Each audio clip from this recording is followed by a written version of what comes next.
तो उन्होंने मेरी मदर के ना यहाँ पे पैर रख दिया।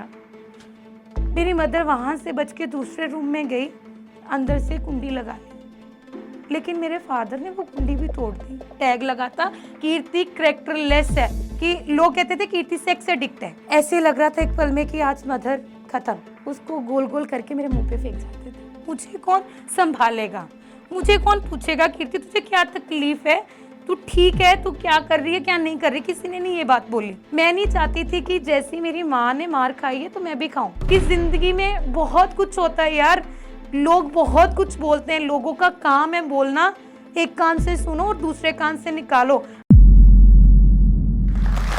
तो नमस्कार, मैं कीर्ति गिल हूँ, जलंधर की रहने वाली हूँ और बतौर एक पत्रकारी जो है वो मैं करती हूँ। पहले मेरी खुद की आवाज़ दबी हुई थी और आज मैं लोगों की आवाज़ बनकर सबके सामने आती हूँ। अगर बात करूँ बचपन की, तो बचपन में कुछ, क्योंकि मैं दलित परिवार से हूँ, तो बहुत रेयर लड़कियाँ होती हैं जो बाहर आती हैं। नहीं तो लड़कियों को सिलाई सिखा दी जाती है, जहाँ पार्लर, सुंदर बनना है सबको और कपड़े सीने हैं सबको। तो मेरी सोच थी कि अगर मैं सिलाई सीख लूँगी तो बाकी टेलर कहाँ जाएँगे अगर मैं ही कपड़े सीने लगी। दूसरा ये था कि अगर मैं पार्लर सीखने लगी तो पार्लर वाली कहाँ जाएँगी? उनका तो काम खत्म हो जाएगा। इसलिए मुझे ये दोनों चीज़ें नहीं सीखनी, मुझे कुछ और ही करना है। और कैसे करना था तो वो भी डर था कि कर कैसे पाऊँगी? सवाल मेरे सामने ये था, बन जर्नलिस्ट गई। वो भी कैसे बनी वो भी बताती हूँ। जब छोटी थी तो घर में मेरे फादर जो थे वो ड्रंकर थे, बहुत ज़्यादा एडिक्ट थे शराब पीने के। सिगरेट भी पीते थे, उसमें कोई बड़ी बात नहीं। शराब पीकर, एक तो होता है कि बंदा शराब पीकर आया, पीसफुली बैठ गया और सो गया खाना खाकर। कितने-कितने दिन जब वो ज़्यादा ड्रिंक कर कर आते थे, तो मुझे याद है मेरी मदर आटा गूँध रही है और स्टोव जला रही है। फादर एकदम से एंटर होते हैं, ड्रिंक की हुई है, खड़ा भी नहीं हुआ जा रहा है, ऐसे हिल रहे हैं। अंदर एंट्री की उन्होंने, तो आते ही पता नहीं उनको किस बात का गुस्सा था। तब मैं छोटी थी, ज़्यादा बड़ी नहीं थी, लेकिन मुझे याद सब कुछ है। तो मेरे फादर ने आते ही मेरी मदर के पेचकस मारने शुरू कर दिए सिर में। जब वो पेचकस मारे तो मेरी मदर को कुछ समझ में नहीं आ रहा कि उनके साथ हुआ क्या। आटा एक साइड पे चले गया, पेचकस सिर पे है और स्टोव एक साइड पे है, मिट्टी का तेल मदर पे है। ऐसे लग रहा था एक पल में कि आज मदर खत्म। शायद माँ की ममता हमें आज के बाद नहीं मिलेगी, पर होपफुली परमात्मा था उनके साथ, वो बच गए। फादर को नहीं अगले दिन पता होता था कि उन्होंने किया क्या। मेरी मदर अपने नील लुकाती थी, छुपाती थी उनको कि कोई मेरे से पूछ ना ले कि तेरे साथ हुआ क्या रात को, ये सब कैसे? तो हम खाना नहीं खाते थे। हमें ये होता था कि फादर सो जाए तो फिर खाना खाएँगे। सम टाइम तो हमारे साथ ऐसा होता था, कोना ढूँढा जाता था कि किस कोने में इन तीनों को बिठाया जाए और बिठाकर इनसे पूछा जाए कि आपने रहना किसके पास है? अब हम तो बच्चे हैं, बच्चों को तो माँ-बाप दोनों चाहिए। हमसे पूछा जाता था, बता, तू माँ के पास रहेगा या मेरे पास रहेगा? जब गुस्से से कोई पूछता था तो रोकर बोलते थे, पापा हम आपके पास ही रहेंगे। अनफॉर्च्यूनेटली कहते हैं ना कि जब आदमी के सुधरने का टाइम होता है लेकिन वो परमात्मा टाइम नहीं देता। फादर सुधर गए थे, ड्रिंक छोड़ दी थी, घर का देखने लग गए थे, क्योंकि हम एक कमरे में रहते थे तो वो उसी कमरे में किचन था, उसी कमरे में हम 6 लोग रहते थे। मैं, मेरा भाई, मेरी बहन, मेरे माता-पिता और मेरे नानी जो हमारे पास ही रहते थे। और वो कमरा भी छोटा-सा होता था, जितना मतलब एक छोटा-सा कमरा आप सोच सकते हो। तो जब उस कमरे में से एक बड़े घर में गए हम, तो मेरी मदर घरों का काम करती थी। घरों के काम के बाद वो, जब उनको पूछा गया कि अगर हम तुम्हें किसी सफाई कामगार में कहीं सरकारी नौकरी लगवा दें तो तुम करोगी? तो मेरी मदर के लफ्ज़ थे, नहीं, मैंने नहीं करना। अगर मैंने झाड़ू-पोछा ही लगाना है वो तो मैं आपके घरों में करके कमा ही लेती हूँ उतना। तो मेरी मम्मा को उन्होंने गुरु नानक देव यूनिवर्सिटी में लगवा दिया। 2000 सन में मेरी मदर वहाँ पे काम करने लग गई। फिर एक दौर आया, एक किराए से उठकर दूसरे किराए पे हम चले गए। जब वहाँ पर गए तो एक दिन पता नहीं क्या हुआ, फादर का कुछ नहीं पता होता। मेरे फादर ऐसे थे कि हम रास्ते में उनको बुला भी नहीं सकते। मैं और मेरा भाई हम जा रहे हैं, उन्होंने हमें देख लिया कि ये कहाँ घूम रहे हैं। अगर वो तो वैसे ही बच्चे हैं, बच्चे बुला ही लेते हैं कि मेरे फादर जा रहे हैं, तो मैंने बुला लिया। घर आते ही हमें मारपीट शुरू हो गई हम दोनों की, मेरी और मेरे भाई की। मारपीट के बाद उन्होंने मेरी मदर को इतना मारा, मेरी मदर के एकदम से आँख मतलब मारी जा रहे हैं। थोड़ी देर बाद मेरे मदर गिर गए। गिरने के बाद उन्होंने मेरी मदर के ना यहाँ पे पैर रख दिया। मेरी मदर वहाँ से बच के दूसरे रूम में गई, अंदर से कुंडी लगा ली। लेकिन मेरे फादर ने वो कुंडी भी तोड़ दी। एकदम से पैर मारा और कुंडी टूट गई। मेरी नानी बचाने जा रही है, मेरी नानी को भी पीछे कर रहे हैं। हम जा रहे हैं तो हमें भी मार रहे हैं। अगले दिन मेरी मम्मी का ऑफ़िस था। ऑफ़िस कैसे जाए वो? जिसके निशान ही इतने हैं।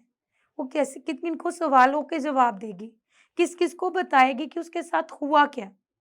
तो जो वो चीज़ें होती थी मेरे घर में, मैं नहीं चाहती थी कि मैं वैसी औरत बनूँ। मैं नहीं चाहती थी कि जैसी मेरी माँ ने मार खाई है तो मैं भी खाऊँ। मैं किसी की आवाज़ में म बात नहीं सी सुनना चाहती।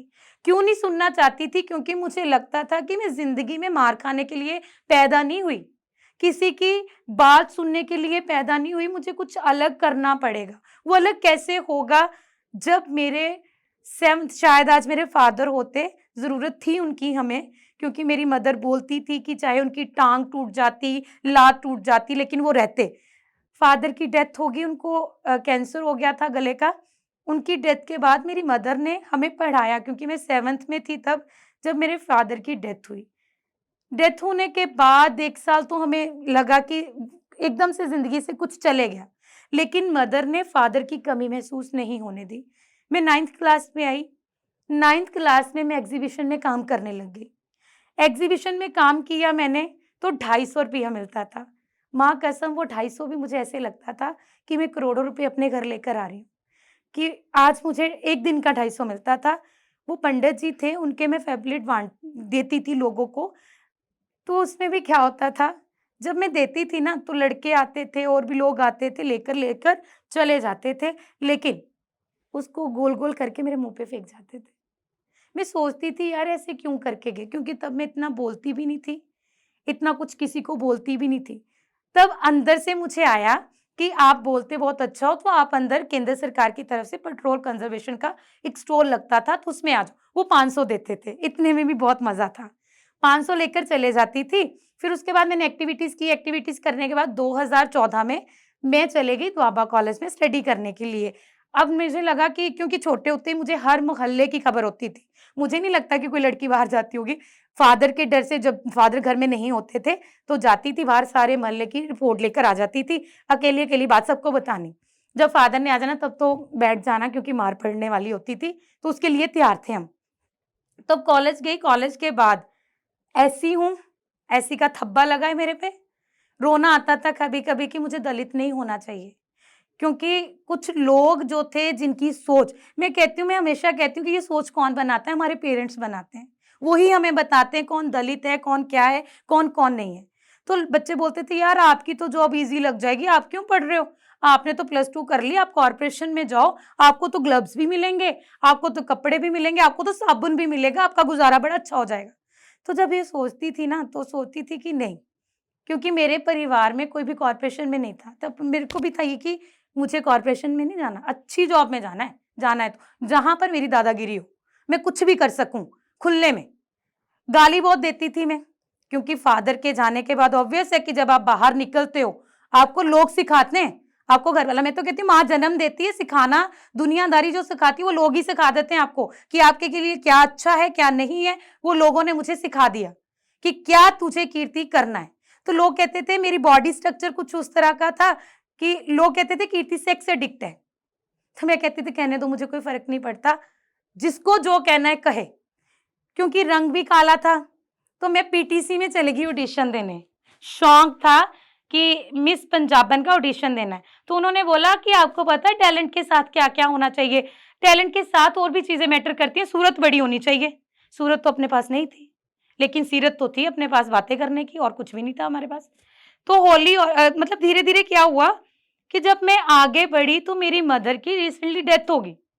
जब उनकी डेथ हुई तो उनका इलाज जो करवाया वो मैंने और मेरी मासी बहुत साथ देते थे, हमारा मासी जी, तो हमने वो कर लिया सब कुछ। अब घर में उस तरीके की सिचुएशन हो आपके, कंडीशन कुछ और हो, एटमॉस्फेयर चेंज हो। मेरी मेरी सिस्टर बड़ी है मेरे से, मेरा भाई बड़ा है, दोनों डिप्रेशन में चले गए। अब मैं भी डिप्रेशन में चले जाती तो उन दोनों को कौन निकालता? अब एक को तो हिम्मत रखनी पड़नी थी। मैं हँसना मैंने, तो लोगों ने पता क्या बोलना, एक तरफ से तो बोलकर जाना, "कीर्ति तू बड़ी हिम्मत वाली है, हुण ना तू अपनी माँ बनना इन्हां दी, तू इन्हां दा ध्यान तू ही रखना है क्योंकि तू बड़ी लोकां 'ਚ विचरदी है, तू इन्हां दी माँ बन के इन्हां दे नाल रहना है।" जब उन्होंने ये बात कहनी तो मुझे लगना कि यार सब मुझे बोलकर जाते हैं कि तूने इनकी मदर बनना है। मेरी मदर कौन बनेगा? मुझे कौन सँभालेगा? मुझे कौन पूछेगा कीर्ति तुझे क्या तकलीफ़ है? तू ठीक है? तू क्या कर रही है, क्या नहीं कर रही? किसी ने नहीं ये बात बोली। धीरे-धीरे क्या हुआ जब मैं खुश होना शुरू हो गई, मैंने जॉब से आना, जॉब से आकर मैं अपनी सिस्टर को बाहर लेके जाना और भाई को भी कि इनका दोनों का एटमॉस्फेयर थोड़ा चेंज हो, थोड़ा डिप्रेशन से बाहर आए। क्योंकि अगर वो ज़्यादा डिप्रेशन में चले गए तो निकालना मुश्किल हो जाएगा मेरे से। मेरी सिस्टर उस वक़्त प्रेग्नेंट थी। तो जब मैंने हँसना शुरू किया तो मेरे रिश्तेदारों ने बोलना शुरू कर दिया, "माँ की डेथ हो गई, ਇਹਦੀ माँ मर गई है ਤੇ ਇਹਨੂੰ कोई फ़र्क नहीं ਪਿਆ। ये फिर भी खुश रहंदी है, हੱਸਦੀ रहंदी।" ये तो मैं जानती थी ना कि मेरी मदर गई है। मेरा अंदर रोता था कि मेरे घर में एक मेरा जी चले गया। जिसने इतनी मेहनत से वो घर बनाया, आज वो देखने के लिए यहाँ पर है ही नहीं। तो जो भी रीति-रिवाज होते हैं वो मैंने खुद किए। जो मैं लोग कहते हैं क्योंकि मैं मेरी उम्र बहुत ज़्यादा नहीं है, 26 ईयर की हूँ। घर में सबसे छोटी हूँ और सबको सँभाल रही हूँ। रिश्तेदारी को भी देख रही हूँ, किसी रिश्तेदार में भी कुछ हो जाता है, वो भी मैं देखती हूँ। सो इसलिए मैं बोलना चाहती हूँ कि ज़िंदगी में बहुत कुछ होता है यार। लोग बहुत कुछ बोलते हैं, लोगों का काम है बोलना, एक कान से सुनो और दूसरे कान से निकालो। अगर आप लोगों की परवाह करनी मतलब रखोगे ना परवाह, तो आप ज़िंदगी में कभी सक्सेसफुल नहीं हो सकते।